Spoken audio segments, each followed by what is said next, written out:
उत्तराखंड में पर्यटन को बढ़ावा देने की लगातार कोशिश हो रही है। वहीं पीएम मोदी के पार्वती कुंड और जागेश्वर मंदिर में दर्शन के बाद मानसखंड मंदिरमाला को और प्रसिद्धि मिली है। वहीं पीएम मोदी के इस दौरे के बाद महानायक अमिताभ बच्चन ने भी कैलाश पर्वत को लेकर अपनी दिल की बात कही है।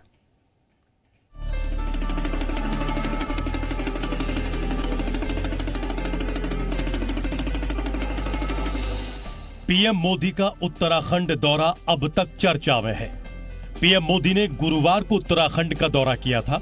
यहां उन्होंने सबसे पहले पिथौरागढ़ में कैलाश व्यू पॉइंट से आदि कैलाश के दर्शन किए थे।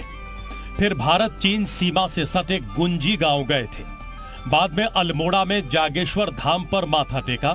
पीएम मोदी अपने इस दौरे को लेकर सोशल मीडिया पर कई तस्वीरों को साझा करते हुए ये लिख चुके हैं कि यदि कोई मुझसे पूछे यदि आपको उत्तराखंड में एक जगह अवश्य देखनी चाहिए तो वो कौन सी जगह होगी, मैं कहूंगा कुमाऊं क्षेत्र में पार्वती कुंड और जागेश्वर मंदिर अवश्य देखना चाहिए। प्राकृतिक सुंदरता और दिव्यता आपको मंत्रमुग्ध कर देगी। बेशक उत्तराखंड में घूमने लायक कई प्रसिद्ध जगह हैं और मैंने कई बार देवभूमि का दौरा किया है।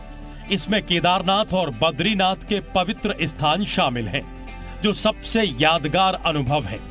लेकिन कई वर्षों के बाद पार्वती कुंड और जागेश्वर मंदिर में जाना विशेष रहा। एक तरफ पीएम मोदी का आदि कैलाश का दर्शन करना चर्चा में है, वहीं बॉलीवुड के महानायक कहे जाने वाले अमिताभ बच्चन ने पीएम मोदी के फोटो को लेकर सोशल मीडिया पर लिखा, कैलाश पर्वत की धार्मिकता, रहस्य, दिव्यता मुझे लंबे समय से आकर्षित करती रही हैं। हालांकि मुझे अफसोस है कि मैं कभी भी इसे व्यक्तिगत रूप से नहीं देख पाया हूं। महानायक के ट्वीट पर पीएम मोदी ने कहा कि पार्वती कुंड और जागेश्वर मंदिरों की मेरी यात्रा वास्तव में मंत्रमुग्ध कर देने वाली थी।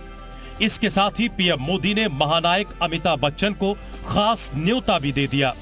उन्होंने कहा कि आने वाले हफ्तों में रण उत्सव शुरू हो रहा है और मैं आपको कच्छ आने का आग्रह करूंगा। स्टैच्यू ऑफ यूनिटी का आपका दौरा भी अभी बाकी है। पीएम मोदी देश के पहले प्रधानमंत्री हैं जिन्होंने चीन सीमा के पास जाकर आदि कैलाश के दर्शन किए हैं। पीएम मोदी के इस दौरे को सीएम धामी ने बेहद खास बताया। उन्होंने ट्वीट करके लिखा, प्रधानमंत्री जी के यशस्वी नेतृत्व में चारधाम यात्रा में भारी संख्या में श्रद्धालु देवभूमि उत्तराखंड आ रहे हैं। इसके साथ ही 12 अक्टूबर को प्रधानमंत्री जी के आदि कैलाश, पार्वती कुंड और जागेश्वर आगमन से मानसखंड मंदिरमाला मिशन को भी एक नई पहचान मिली है। मैं देश और विदेश में रह रहे सभी श्रद्धालुओं को आदि कैलाश, पार्वती कुंड और जागेश्वर धाम समेत मानसखंड मंदिरमाला के सभी धार्मिक स्थलों के दर्शनों के लिए आमंत्रित करता हूं। वैसे तो लाखों की संख्या में हर साल पर्यटक देवभूमि पहुंचते हैं, लेकिन अब तक पर्यटक कुछ खास जगहों पर ही जाया करते थे, जिसमें केदारनाथ, बद्रीनाथ, गंगोत्री, यमुनोत्री समेत हरिद्वार और ऋषिकेश शामिल हैं। लेकिन पीएम मोदी के इस दौरे से उन जगहों को पहचान मिली है जहां ज्यादा पर्यटक नहीं पहुंचते हैं। लेकिन अब सरकार की कोशिश है कि पिथौरागढ़, अल्मोड़ा में भी पर्यटक पहुंचे ताकि इन क्षेत्रों का भी विकास किया जा सके। ब्यूरो रिपोर्ट, जी मीडिया। प्रधानमंत्री नरेंद्र मोदी के पिथौरागढ़ और जागेश्वर दौरे को लेकर कांग्रेस विधायक हरीश धामी के बाद अब कांग्रेस विधायक खुशहाल सिंह अधिकारी का बयान भी सामने आया है। कांग्रेस विधायक खुशहाल सिंह अधिकारी ने भी प्रधानमंत्री के दौरे को क्षेत्र के लिए लाभदायक बताया है।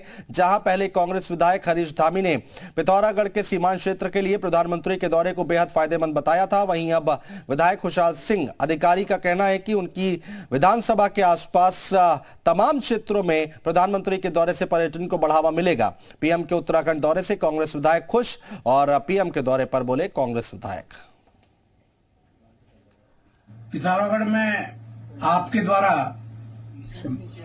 जो संबोधन जनता को किया गया, उसमें जो यहाँ की लोहाघाट विधानसभा के तीर्थ स्थलों की झलक आपके द्वारा, जो जैसे कि अद्वैत आश्रम मायावती पधारने का जो आपका कार्यक्रम था, उसमें आपने अपने संबोधन में माँ बाराही का जिक्र, माँ पूर्णागिरी का जिक्र, वो रीठा साहब के गुरुद्वारे का जिक्र जो आपने किया, उन पवित्र स्थलों की याद आपके दिल में थी, इसलिए मैं आपको बहुत बहुत दिल की गहराई से धन्यवाद देता हूं।